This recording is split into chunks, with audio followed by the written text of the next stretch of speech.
Hello नमस्कार दोस्तों स्वागत है आपका मेरे YouTube चैनल पे। दोस्तों लास्ट वीडियो में हमने देखा था कि CSS से होता क्या है। हमें CSS का कंप्लीट इंट्रोडक्शन पार्ट हमने देख लिया था और उसमें हमने देखा था कि किस तरह से हम CSS को हम यूज़ कर सकते हैं। यहाँ मैंने एक इंटरनल का एग्जांपल भी आपको दिया था और CSS का इंपॉर्टेंस क्या है ये सब कुछ हमने डिस्कस किया था।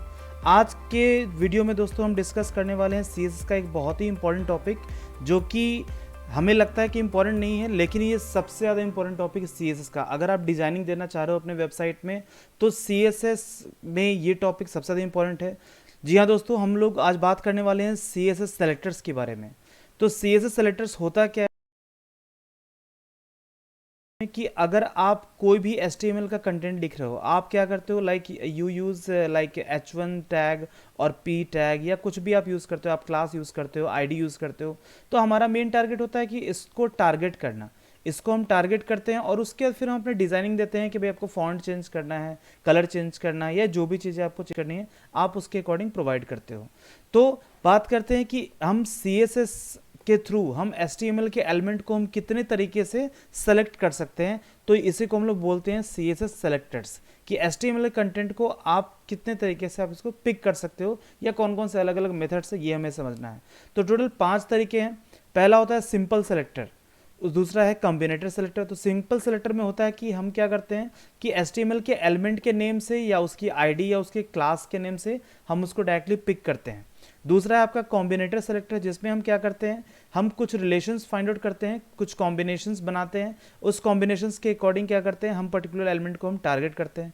नेक्स्ट है सूडो क्लास सेलेक्टर, जिसमें कहते हैं कि भाई इसमें क्या होता है, बेस्ड ऑन सर्टेन स्टेट हम पिक करते हैं चीज़ों को।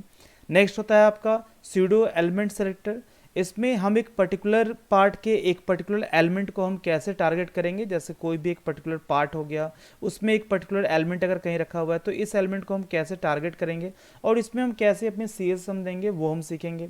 और लास्ट है हमारे पास एट्रीब्यूट सेलेक्टर। एट्रीब्यूट सेलेक्टर जैसा कि नाम बता रहा है, इसमें होगा क्या कि कोई भी HTML का कंटेंट है उसके जो भी एट्रीब्यूट्स होंगे उसके एट्रीब्यूट को हम टारगेट करेंगे और उसके बाद फिर उसमें हम चेंजेस करेंगे। तो हम आज जो हम डिस्कस करने वाले हैं वो है एक तो सिंपल सेलेक्टर और एक है कॉम्बिनेटर सेलेक्टर। तो चलिए हम इसके बारे में बात करते हैं।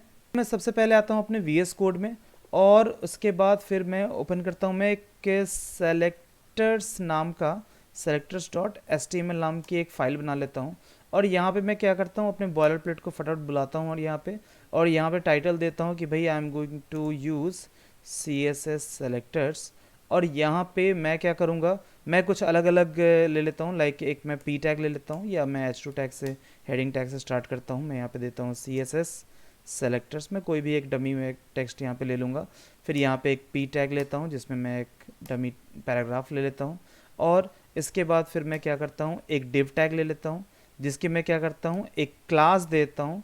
तो शॉर्टकट फॉर्म है, शॉर्टकट तरीका जो है वो क्लास देने का वो है आपके पास div डॉट और लेट सपोज नेम दे दिया। तो ये ऑटोमेटिकली क्या करेगा, class equals to name assign कर देगा और यहाँ पे आप लिखोगे, यहाँ पे जैसे आप कुछ भी लिख दो कि I am learning CSS, right.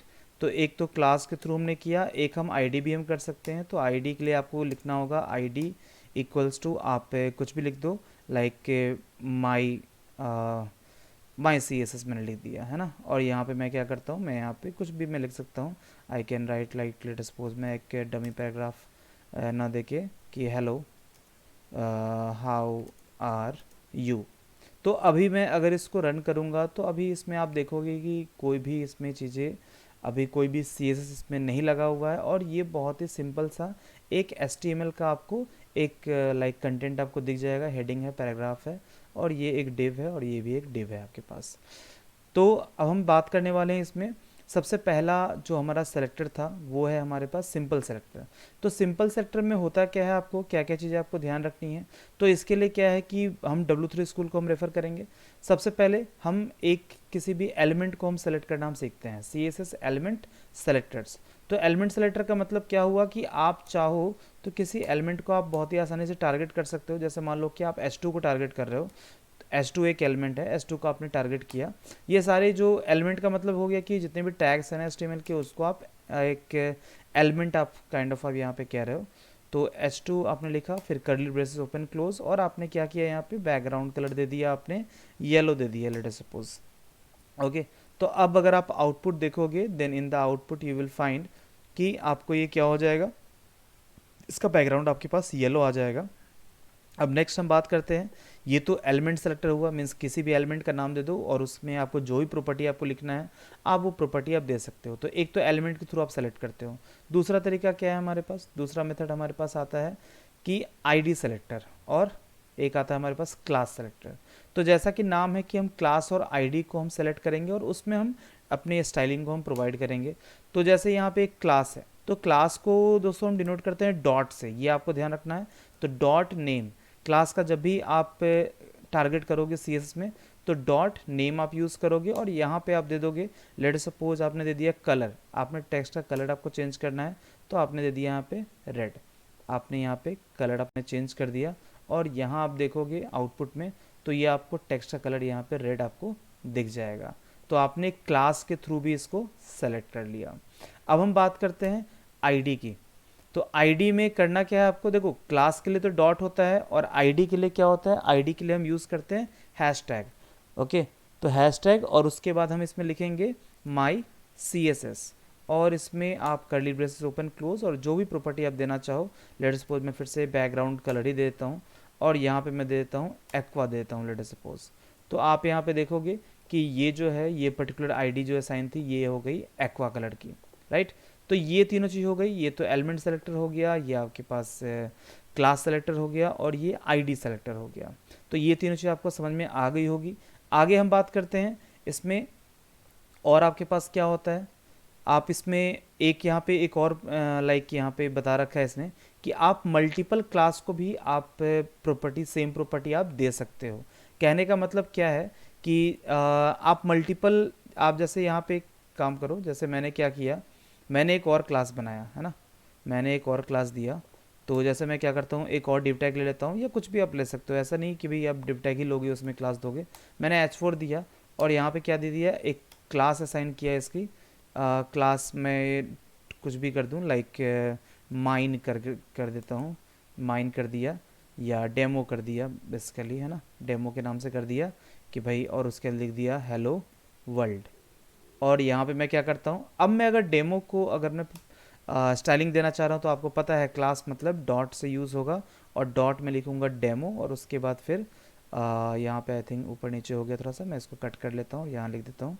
और यहाँ पे मैंने क्या किया, मैं डेमो में कोई भी प्रॉपर्टी सेट करता हूँ, लेट सपोज लाइक एक बैकग्राउंड कलर ही देता हूँ मैं, बैकग्राउंड कलर दे दिया और ग्रीन दे दिया, है ना, बैकग्राउंड कलर मैंने ग्रीन दे दिया।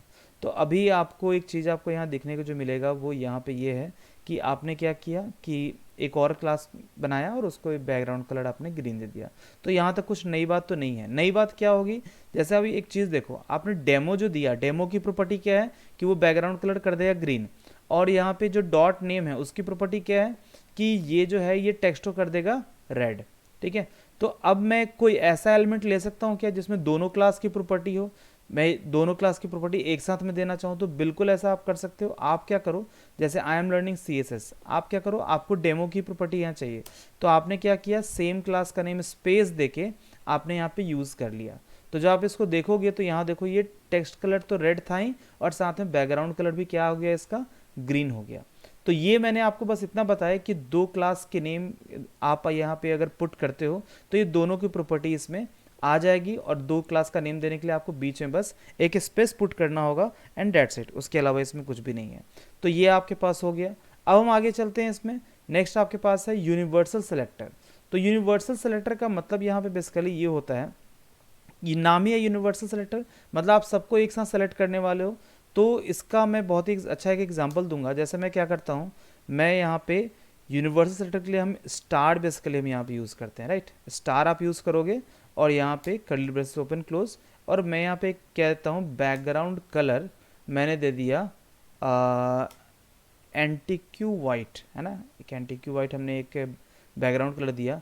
तो अब अगर आपने पेज पे जाओगे तो ये देखो पूरी की पूरी बैकग्राउंड कलर क्या हो गई, ये एंटीक्यू वाइट हो गई। मतलब यूनिवर्सल सेलेक्टर ने क्या किया, ये सबको एक साथ सेलेक्ट कर लिया, मतलब पूरे का ये जो आपका डॉक्यूमेंट है, इसको हम पूरे को डॉक्यूमेंट बोलते हैं, ये जो पेज है आपका पूरा एक वेब पेज, इस पूरे को सेलेक्ट किया और इस पूरे का बैकग्राउंड कलर आपका चेंज कर दिया इसने, राइट। अब लेकिन मैं एक और चीज़, जैसे एक और प्रॉपर्टी की इसका एडवांटेज और आपको मैं दिखाता हूँ, जैसे आपको एक और चीज़ समझ में आएगा अभी। जैसे मैं करता हूँ यहाँ पे टेक्स्ट अलाइन प्रॉपर्टी में यहाँ पे यूज़ करता हूँ सेंटर, है ना।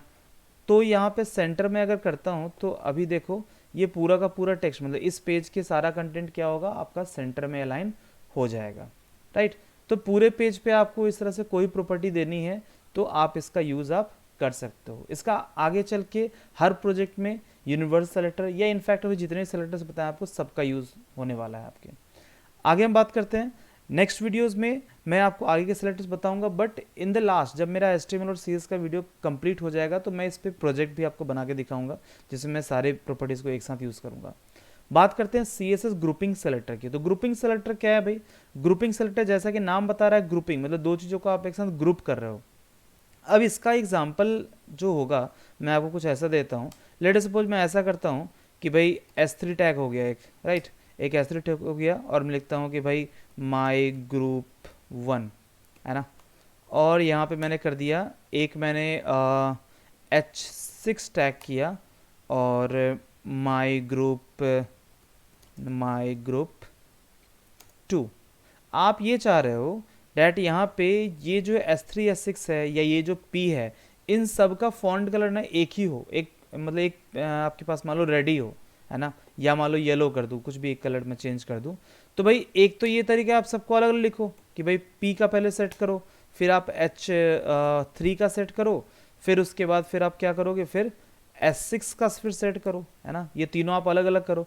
और एक तरीका ये है कि आप ये तीनों को एक साथ ना करके, मतलब अलग अलग ना करके, आप क्या करो, P space H3 space S6 space, और आपको जो प्रॉपर्टी आप सेट करने की इच्छा है आप वो प्रॉपर्टी क्या कर दो, इसमें सेट कर दो।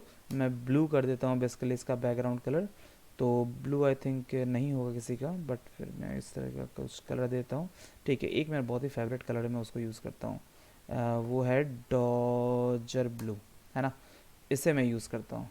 तो अब अगर मैं अपने पेज पे जाऊँगा तो ये देखो ये तीन को मैंने एक साथ पिक किया था, है ना, this one and this one, ये पैराग्राफ और my group 1 my group 2, right. मैंने इन तीनों को पिक किया था और आप देखो तीनों का एक साथ क्या हुआ, डॉजर ब्लू हो गया, बाकी का अलग है।